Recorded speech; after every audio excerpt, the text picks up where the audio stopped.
진보당 시작하겠습니다. 부대변인 이미선입니다. 윤석열 정권의 호위무사 자처한 류일임 방심위원장의 적반하장 표적 감사 규탄합니다. 방송통신심의위원회 류일임 위원장이 최근 기강감사라는 명목의 직원들을 대상으로 직무상 취득한 정보에 대한 비밀유지 위반 여부를 조사하고 있습니다. 명백한 표적감사, 보복감사입니다. 국정감사 과정에서 류일임 위원장이 김건희 여사 명품백 수수 영상 심의에 부당한 개입과 지시를 내렸다는 사실이 드러났습니다. 당시 해당 지시에 부정적인 반응을 보였던 직원은 2달 뒤 새로운 자리까지 만들어 좌천시켰습니다. 그러고는 류일임 위원장이 사죄와 반성이 아니라 뜬금없는 표적 감사를 실시한다니 적반하장 행태가 괘씸합니다. 류일임 위원장의 이러한 직원 보복은 상습적입니다. 지난해 10월 국정감사 당시 가짜뉴스 심의전담센터 운영에 대해 부정적인 의견서를 제출했던 직원들을 좌천, 강등시키는 등의 조치를 취하기도 했습니다. 심지어 국정감사장에서 보복 인사는 절대 없을 것이라 호언장담했지만 국회를 우롱하듯 거리낌 없는 황당한 보복 인사를 감행했으니 뻔뻔하기까지 합니다. 류일임 위원장은 공정한 언론과 방송을 위해 일하는 방심위원장이 아니라 윤석열 대통령과 김건희 여사의 호위무사일 뿐입니다.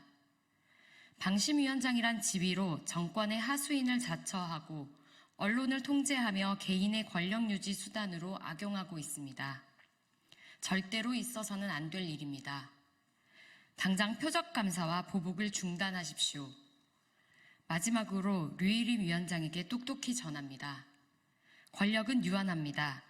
지금 김건희 여사님 지키기, 윤석열 대통령 호위무사로 권력을 탐하는 현재의 행동이 얼마나 허무한 일인지 이제 곧 보게 될 것입니다.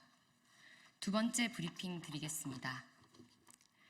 세상의 절반은 여성입니다. 국내 기업의 여성 임원 중 6.3%밖에 되지 않습니다. 성평등 사회는 아직 멀었습니다. 올해 국내 100대 기업의 여성 임원 수가 역대 최다를 기록했다는 결과를 발표했습니다. 하지만 중요한 사실은 전체 임원 중 여성 임원의 비중이 전체의 6.3%에 불과하다는 것입니다. 쓴 웃음만 나옵니다. 현재도 구조적 성차별이 존재합니다.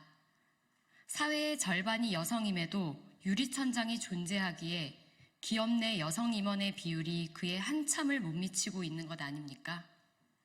이 수치 앞에 우리 사회는 아직도 갈 길이 멀었다는 사실을 직시해야 합니다.